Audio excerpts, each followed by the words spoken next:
Roasting is the easiest cooking technique there is. Why do we fall into this myth that it's so complicated? Let's break it down to do a crash course on all things roasting.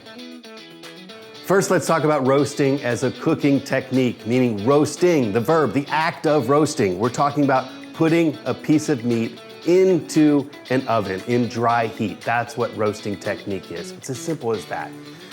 Now, roast, the noun, when we talk about a roast, let's break that down for you. A roast is simply a portion for 2 or more, or you could say about 2 pounds. Let's show you the difference in this prime rib, what a steak versus a roast is. This is a prime rib, so a bone-in rib roast.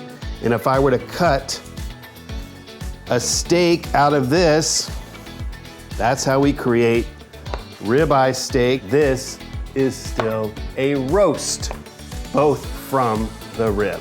As far as choosing a roast, you want to look for a roast that has abundant marbling. So marbling, the white flecks within the lean, that's what you want to look for, okay? So here's a strip roast and a rib roast. As far as how much to buy for how many people you're cooking for, if I've got 8 to 10 people, this is the perfect roast because it's 6 pounds. Now, because this is a bone-in prime rib, you're not gonna eat the bone. This is a 4-pound rib roast, which is perfect for 4 people. It's different depending on the roast. To know accurately, check out the Roast Perfect app. As far as seasonings go, we don't need to overcomplicate that either. Just salt and pepper is all you really need for a great roast. You're very generous with how much you apply to the surface. For the prime rib, there's a great rub called the Robust Rib Roast. Check that one out. For the strip roast, I've got a great video with a bourbon maple glaze. So you could just do salt and pepper, or you can get as fancy as a bourbon maple glaze. The essential tools for roasting really are simple. You need an oven. Beyond that, here are some helpful tools. A roasting rack. So something that allows the roast to have air circulate around it. So you're setting it in either a roasting pan fitted with this insert, or a tray with this insert, allowing air to circulate around. And then a thermometer is key to know the doneness of your roast. Now you can check on it occasionally with a thermometer like this that you insert, but really helpful are the probe type thermometers that you insert into the roast and then monitor the temperature outside of the oven. In roasting, we pull the roast out 10 degrees before our target because we know the roast will continue to cook even after it's out of the oven. We call that carryover cooking.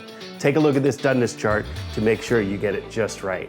This roast was pulled out of the oven 10 minutes ago because it needed that much time to rest so that the juices can redistribute and you get to enjoy that in every juicy bite.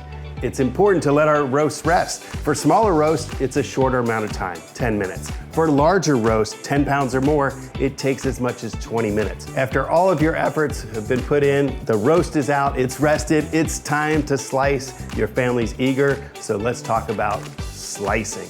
Because the strip is so tender, you can slice this in 1/2-inch thick slices.